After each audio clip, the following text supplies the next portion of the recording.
Chapter 37. It was really an amazing sight, and in 2 or 3 minutes, as soon as the people below realised that this now could possibly be a bomb, they came pouring out of the shelters and the subways to gape at the marvel. The streets for half a mile around the building were jammed with men and women, and when the word spread that there were actually living things moving about on the top of the great round ball, then everyone went wild with excitement. "It's a flying saucer," they shouted. "They are from outer space. They are men from Mars, or maybe they came from the moon." And a man who had a pair of binoculars to his eyes said, "They look pretty peculiar to me, I'll tell you that." Police cars and fire engines came screaming in from all over the city and pulled up outside the Empire State Building. 200 firemen and 600 policemen swarmed into the building and went up in the elevators as high as they could go. Then they poured out onto the observation roof, which is the place where tourists stand, just at the bottom of the big spike. All the policemen were holding their guns at the ready, with their fingers on the triggers, and the firemen were clutching their hatchets. But from where they stood, almost directly underneath the Peach, they couldn't actually see the travellers up on top. "Ahoy there!" shouted the chief of police. "Come out and show yourselves!"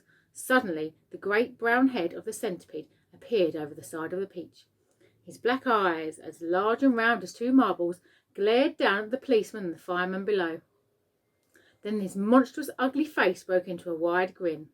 The policemen and the firemen all started shouting at once. "Look out!" they cried. "It's a dragon!" "It's not a dragon, it's a wampus. It's a gorgon. It's a sea serpent. It's a proc. It's a manticore." 3 firemen and 5 policemen fainted and had to be carried away.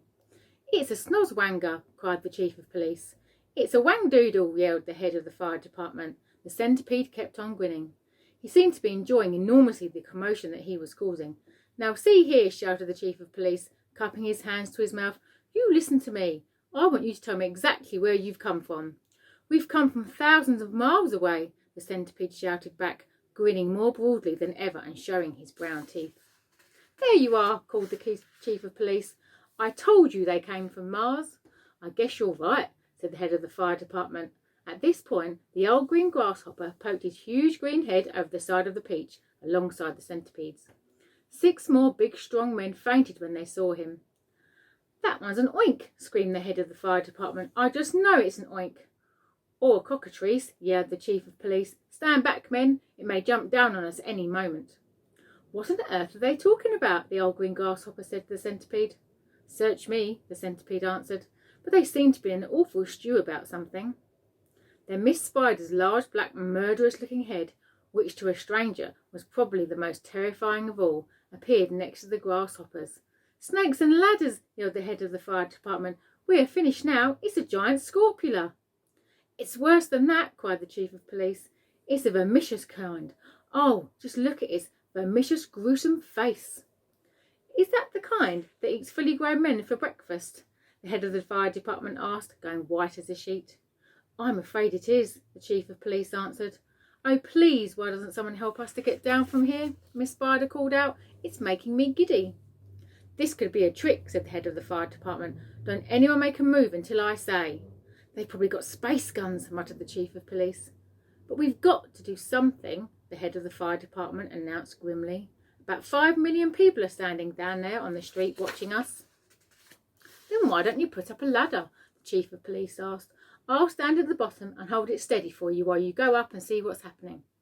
Soon there were no less than 7 large fantastic faces peering down over the side of the Peach.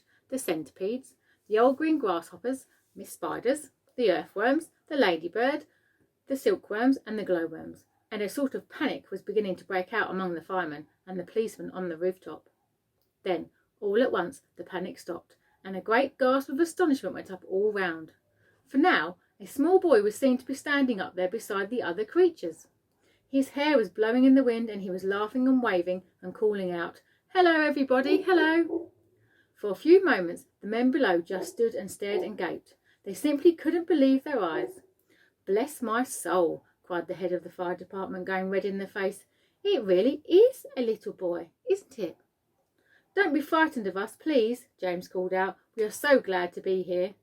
"What about those others beside you?" shouted the chief of police. "Are any of them dangerous?"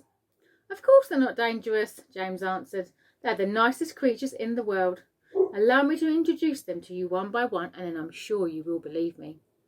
My friends, this is the centipede, and let me make it known. He is so sweet and gentle that, although he's overgrown, the Queen of Spain again and again has summoned him by phone to babysit and sing and knit and be a chaperone. When nurse is off and all the royal children are alone, small wonder, said the fireman, they're no longer on the throne. The earthworm, on the other hand, said James, beginning to expand, is great for digging up the land and making old soils newer. Moreover, you should understand he would be absolutely grand for digging subway tunnels and for making you a sewer. The earthworm blushed and beamed with pride. Miss Spider clapped and cheered and cried. Could any words be truer? And the grasshopper, ladies and gents, is a boon in millions and millions of ways.